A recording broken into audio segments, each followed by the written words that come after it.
There is currently a very intriguing, in some ways enlightening story up on ESPN.com right now about LeBron James and his future with the Lakers that I highly recommend that you read if you haven't already. It's by Ramona Shelburne, Brian Windhorst, two highly respected journalists with whom I have worked in the past at ESPN, for whom I have great respect. And again, if you haven't read it, dive into it because it's very well written with lots of juicy details, some of which I did not know. But my biggest takeaway that I definitely did not know of was that LeBron James and company, Rich Paul, Maverick Carter, but especially LeBron, very upset with the Lakers that they didn't offer him a year or two more on his contract before he opted in, a year or two of extension. And I was shocked by that and dumbfounded by that because I don't get that. I mean, LeBron James, is going on 41 years of age. He is about to enter into, fairly soon here, year 23 in the National Basketball Association. And I wasn't at all surprised that they didn't offer him an extra year or two, a year period, because he's year to year, man. He often drops little hints about maybe this is it, maybe it's not, maybe I should think about calling it quits, maybe I shouldn't, back and forth, toying with the media, toying with the Lakers, a la Aaron Rodgers in his last years in Green Bay, upon which the Packers finally said, you know what, you're more trouble than you're worth, see you later. And LeBron's option was to see you later because this is what just astonishes me, is that if in fact he was that upset with the Lakers about not offering another year or two, and remember that there's still the option that he would play next year and play very well in the regular season as he did last year, but more important, that he would help lead them on a deep playoff run, which he has not done really for 3 years, even though they did get to the conference finals. But you know what happened at that point. I'll get to that in just a moment. But the point is that, sure, if LeBron actually did something in the fourth quarters of playoff games and led them all the way through these guys, all the way to another NBA Finals in LeBron's tenure with the Lakers, well, yeah, if it worked out and he stayed healthy, sure, there's no law against, they could just say, well let's run it back. Let's try it again next year. But they're not going to give him 2 years because they're not even going to give him one without seeing what happens in the next one. I mean, isn't that just obvious, LeBron? Thin-skinned diva that you are? What are you thinking? They're not going to give you a lifetime Laker contract where you're king of the world, king of their world, where you can call whatever shot you want to call. If you want to be a part-time player for another 4 or 5 years, they're not going to do that because you haven't earned that in the postseason. For 3 years, you haven't earned that. And then the stunner to me that I've brought up several times before is then why, LeBron, did you opt in? You had him right where you wanted him. You could have been free. You could have been free agent, wined and dined by a number of franchises. Rich Paul claims that, hey, we heard from 4 very interested teams. I'm calling baloney on that because the problem is you opted in. The problem would there be some interest in something that would they try to do the Rubik's Cube of could we figure this out? No, LeBron took the money and ran right off the market. He took $52.6 million that was on the table for him. He did have the option at his choice, player's option, and he took it because all he cares about right now, his priority is making as much money as he can before he is forced to go into his second career out here in Hollywood, from where I speak. And by the way, it was an interesting detail that Ramona and Brian pointed out, that LeBron has been pouring oodles of money into his forever home, as they called it, up on top of the Hollywood Hills, at the top of Beverly Hills here. Man, it must be some mansion up there with some breathtaking view of the lights of LA at night. It would be spectacular and very special. They point out in the story it took 3 years just to get the permits for it, that they've been working on it for 5 years, as LeBron lives down in the slums, down where I play golf in Brentwood, California, where OJ used to live. Remember that? Rockingham. But the point is that in the big picture, why would you opt in? You had them. You could, no, you want the money. You prioritized the money. It's all about the money. It's not about winning. It's about money making, money saving, money hoarding before you're asked to walk through the door into the sunset for the last time, before everybody tells you no, that's enough. And then Ramona and Brian portray and characterize this statement from Rich Paul, which they issued the statement and then they opted in, and it's like an oxymoron. What are you doing? It's oxymoronic. You rattle your saber. We don't like what the Lakers are doing. We know you got to build for the future around Luka, but you got to build around me right now. You got to maximize my chances of winning next year. Rattle, rattle, rattle, rattle, rattle. And then you opt in. You dared, you huffed and you puffed that you're going to blow their house down, and then you wimped out. You just said, no, but I'm going to take money because nobody else is going to be able to pay me that much money, $52.6 million. And you make it impossible for anybody to work a trade. It's just so much money, and you are going on 41 in year 23. They're not going to do it, LeBron.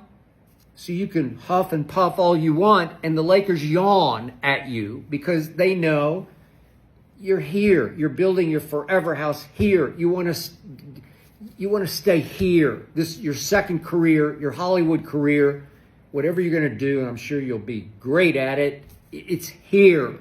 This is the epicenter of the entertainment industry. It has to be here. You know it. The Lakers know it, and even I know it, LeBron. I'm calling baloney on you. And then they characterize the letter as a goodbye letter. Wait a second. A goodbye letter, but then you opt in. LeBron, it doesn't make any sense to me.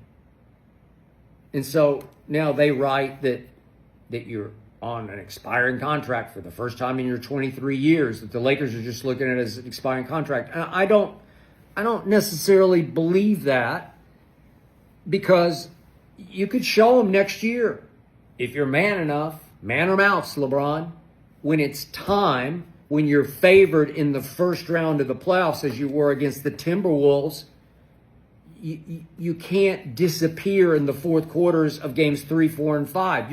You're strong favorite in all those games. Every game you're favored. The games obviously in Minnesota, you were more favored in LA than they were favored in Minnesota, because in the big picture in Vegas, you were favored to beat the Timberwolves and you lost in 5 games. That's the biggest problem. There's no mention of LeBron's playoff failures in this piece. I don't know why, and I'm not criticizing the piece. I keep saying I think I'm the only one who says, wait a second, the Lakers aren't fools. They're not trying to protect LeBron's legacy. They want bang for their bucks. They probably think they shouldn't have given you the option year, that they should have just kept it at the 1, where they could be done with you now because you failed them miserably again in the playoffs. So think about this. I'm going to say it one more time. I did this in a previous video. I'm going to do it again.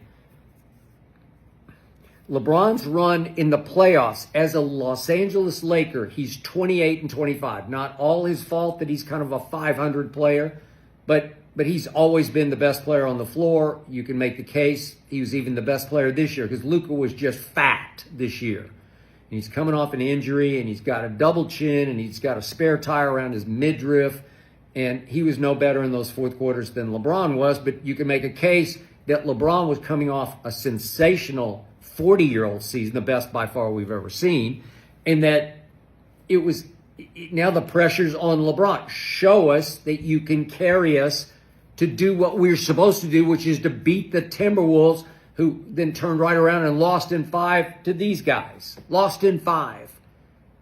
That's the Lakers should have beaten the Timberwolves easily. That's what the spread said. Easily.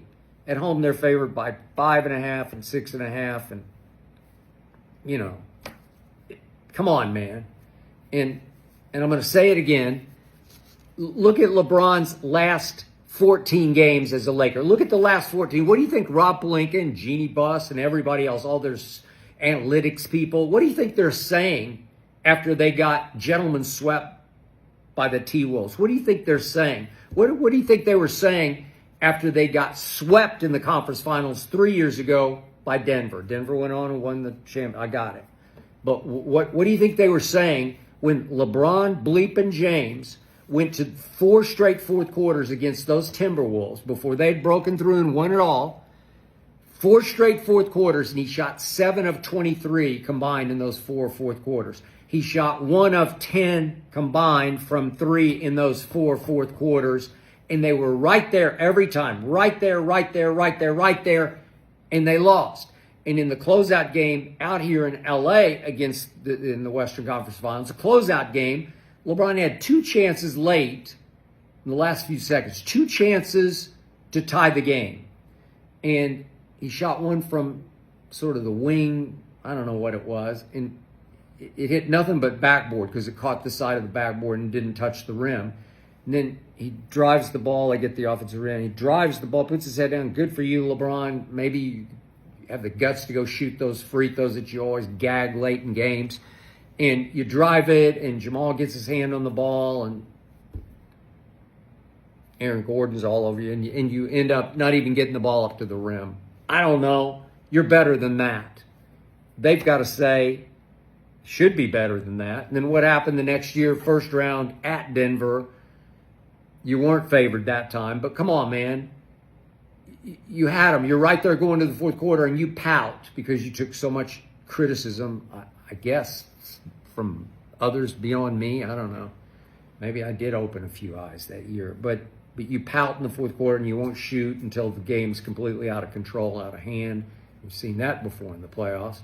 And then game 2 at Denver, this is obviously a year ago. You got a wide open 3. You did a little Jordan-esque shove off of Jamal, and you got a wide open, it's like a free throw from 3, and you gag it. It's just not good enough. And then you come up to this year, games 3, 4, and 5. You go on a run from late in game 3 all the way through the fourth quarter of game 4 to the first 9 minutes of game 5's fourth quarter. That's a 27-minute run in which you score 0 points. You're the greatest scorer in the history of the National Basketball Association, LeBron James, and you go for 27 straight minutes and don't score. That's why you lost. All 3 games, 3, 4, and 5, you're right there in the fourth quarter. You got a little lead here. You're down 1 or 2 here. You're right there. It's up to you. And again, Luka deserves half the blame because he was no better than you were. He was as pathetic as you were in the fourth quarter. That's why, LeBron, they're just saying, we're out. Luka, yeah, they're going to extend him. They're going to give him the supermax if he wants it. He'll probably just take 3 years so he can have the 4th free agency. But again, if he wants the supermax 4-year extension on August 2nd, they're going to give it to him because he's 14 years and 7 months younger than you. I don't think he was better than you going into these playoffs, but they're going to bet on his future before yours, and it sounds like he actually went out and drop 10 or 15 pounds. It looks like he does. I don't know if I can believe the pictures. I never know if they're photoshopped. I don't know, but it looks like he took the hint from J.J. Redick, who said some of us have to get in championship shape, and maybe he's starting to get into championship shape because he knows ultimately this is going to be his team. And it was supposed to be his team last year, and he wasn't ready for that because he was in pathetic shape. But LeBron, it's like, I like the one quote in this ESPN story from a Western Conference executive who dismissed Rich Paul's statement as your elaborate pout. That's all it was. It was an elaborate pout. And then you go up to Cleveland, rattling your sword. I'm going back to Cleveland. No, you're not. Alan Clifton wears a Cavs jersey and you retweeted or whatever you did and said, proper attire. Oh, no, you're not going back to Cleveland. You know, you huff and you puff and they yawn. That's what happened, LeBron. And I'm sorry, but you still have an option here. You're going to make 52.6, and then if you have a good year, if you have a deep playoff run, you're free, man. Somebody out there give you some money. I don't know if they'd give you 55 or 60 million, but they might. They might. But the option is yours. If you want to leave Hollywood and go finish in Cleveland or wherever else, Golden State, wherever you want to go, maybe it would be there. You're going to have to live up next year and show people you can stay healthy, obviously, and still play at that very high second-team All-NBA level that you played at last year. I say good luck to you, but none of this surprises me, and I'm shocked that you were shocked that the Lakers wouldn't give you 2 more years. You're not the king of LA. You're not the king of the Lakers. To them, you're just another guy